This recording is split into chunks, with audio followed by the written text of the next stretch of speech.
সংসদে 3 দিনে বিশেষ অধিবেশন, মহিলা সংরক্ষণ বিল নিয়ে বিশেষ অধিবেশন, আসন পুনর্বিন্যাসের বিলও পেশ অধিবেশনে। লোকসভার আসন সংখ্যা বেড়ে হবে 850। শুক্রবার বিকেল 4টে 3 বিলের ওপরে ভোটাভুটি হবে। প্রত্যাশা মতোই বিশেষ অধিবেশনের শুরুতেই উত্তপ্ত হয় সংসদ।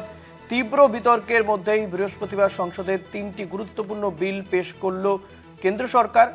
সংবিধান 131তম সংশোধনী বিল 2026, ডিলিমিটেশন বিল 2026 এবং ইউনিয়ন টেরিটরিজ আইন সংশোধনী বিল 2026 পেশ হয়। কোনো রাজ্যই তাদের প্রতিনিধিত্ব হারাবে না, বর্তমান আসন সংখ্যা অক্ষুণ্ণ থাকবে। মহিলা সংরক্ষণ বিল পেশ করে দাবি কেন্দ্রীয় আইনমন্ত্রীর, লোকসভার আসন সংখ্যা 50% বৃদ্ধি পেয়ে 815 হবে। 272টি আসন নারীদের জন্য সংরক্ষিত থাকবে, ঘোষণা অর্জুন রাম মেঘওয়ালের। শুরুতেই আইনমন্ত্রী অর্জুন রাম মেঘওয়াল লোকসভায় সংবিধান 131তম সংশোধনী বিল এবং আসন পুনর্বিন্যাস বিল 2026 উত্থাপন করার প্রস্তাব করেন। অন্যদিকে কেন্দ্রীয় স্বরাষ্ট্রমন্ত্রী অমিত শাহ কেন্দ্রশাসিত অঞ্চল আইন সংশোধনী বিল 2026 উত্থাপন করার প্রস্তাব করেছেন। বিল উত্থাপন প্রক্রিয়া শুরু হতেই বিরোধী বেঞ্চ থেকে শুরু হয় হইহট্টগোল। কংগ্রেস নেতা কেসি বেণুগোপাল এর বিরোধিতা করে একে ফেডারেলিজমের ওপর আক্রমণ বলে আখ্যা দেন। মহিলা সংরক্ষণের জন্য 131তম সংবিধান সংশোধনী বিল লোকসভার সাংসদ সংখ্যা বাড়িয়ে 800-র ওপরে করার জন্য আসন পুনর্বিন্যাস বিল এবং কেন্দ্রশাসিত অঞ্চল আইন সংশোধনী বিল সংসদে দুকক্ষে পাশ হওয়ার পর রাষ্ট্রপতির অনুমোদন পেয়ে লোকসভার আসন সংখ্যা 543 থেকে বেড়ে 800-র উপরে হবে। তার 1/3 মহিলাদের জন্য সংরক্ষিত থাকবে।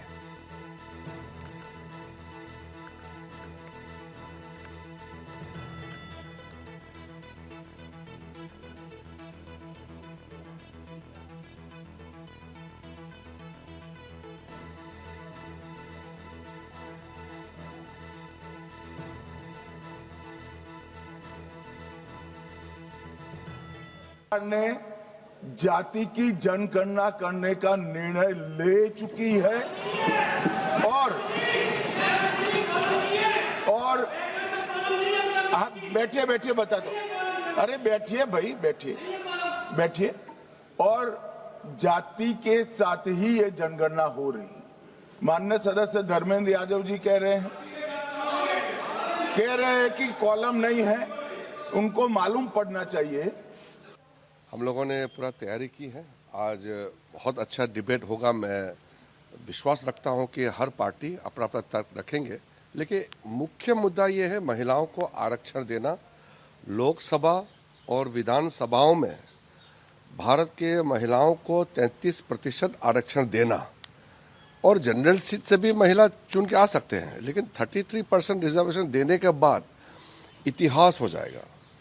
भारत पूरे दुनिया में एक मिसाल कायम करेंगे कि महिलाओं के लिए हम कितना बड़ा कदम उठा रहे हैं। इसमें कोई विरोध होने का आवश्यकता नहीं। दूसरी बात यह कि डिलिमिटेशन या बाकी इशू उठा करके महिला आरक्षण को गिराने का कोशिश नहीं करना चाहिए, क्योंकि डिलिमिटेशन में भ्रम फैलाए जा रहे हैं। किसी को नुकसान होना नहीं है, वो तो क्लैरिफाई हो जाएगा पार्लियामेंट में। मैं अभी आंकड़े डिटेल इसलिए नहीं बता रहा हूँ क्योंकि चर्चा हो जाएंगे। आज चर्चा करते समय सारा चीज सरकार की ओर से खुल के आएंगे, लेकिन कुछ पार्टियों ने डिलिमिटेशन को लेकर के दक्षिण भारत वहां में एक गलत तरीका का संदेश फैलाने की कोशिश किया, वो ना करें। I am very happy that today is a historic day. I am now going to parliament to participate in the women reservation bill. Narendra Modi, RSS और बीजेपी घबरा गए हैं क्योंकि कास्ट सेंसस का डेटा आना शुरू हो गया है और उनको मालूम पड़ रहा है कि पिछड़ों की देश में सचमुच कितनी आबादी है। वो नहीं चाहते कि आपको अपनी सच्ची आबादी के बेसिस पर भागीदारी मिले। ये सिर्फ पिछड़े वर्ग के खिलाफ नहीं है, ये एंटी नेशनल एक्टिविटी की जा रही है, क्योंकि पिछड़ा वर्ग 50% है, उसको भागीदारी मिलनी चाहिए और प्रधानमंत्री आपकी भागीदारी आपसे छीन रहे हैं और आपको झूठ बोलने की कोशिश कर रहे हैं। सच्चाई यह है कि अगर जो मोदी जी चाहते हैं हो जाए, तो जो छोटे स्टेट्स हैं, साउथ के स्टेट्स हैं और नॉर्थ ईस्ट के स्टेट्स हैं, उनका रिप्रेजेंटेशन कम हो जाए। उनको भयंकर नुकसान होने वाला है और मैं इसको एंटी नेशनल एक्टिविटी मानता हूं। हमारा जो स्टैंड है वो बिल्कुल क्लियर है। अगर आपको करना है तो ओबीसी सेंसस का जो डेटा है उसके बेसिस पे कीजिए, 2026 के सेंसस के बेसिस पे कीजिए, 2011 के सेंसस के बेसिस पे मत कीजिए, क्योंकि उसमें ओबीसी का, पिछड़े वर्ग का कोई डेटा नहीं है। जब ये बिल पास हुआ था, नारी का जो बिल पास हुआ था, जब ये बिल, तब ये कहा गया था कि पहले आप सेंसस कराएंगे, उसके बाद डिलिमिटेशन होगा, तभी आप कॉन्स्टिट्यूएंसीज बना पाएंगे महिलाओं के लिए। लेकिन जो ये फर्स्ट स्टेप है, जो आप इस पूरे गणित में जो फर्स्ट स्टेप मिस कर रहे हैं, जो हम लोग चाहते हैं कि सेंसस हो, तो ये बहुत ही महत्वपूर्ण पॉइंट है जिसको सरकार टालना चाहती है, क्योंकि सरकार ने खुद कहा था कि वो जातिगत जनगणना कराएगी, लेकिन सरकार कहीं ना कहीं अपने हाथ पीछे खींचती हुई नजर आ रही है।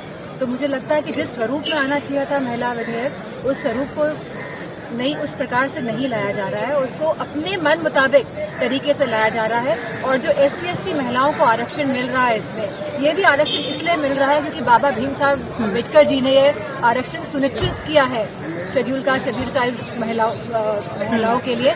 लेकिन समाजवादी की बात की यह मांग है कि वो हमारी ओबीसी महिलाओं को भी, यानी कि पिछड़े वर्ग की महिलाओं को भी आरक्षण दे, और इसी के साथ हमारी अल्पसंख्यक महिलाओं को भी आरक्षण दे, क्योंकि हम नहीं चाहते हैं कि कोई भी महिलाएं इससे वंचित रहनी चाहिए।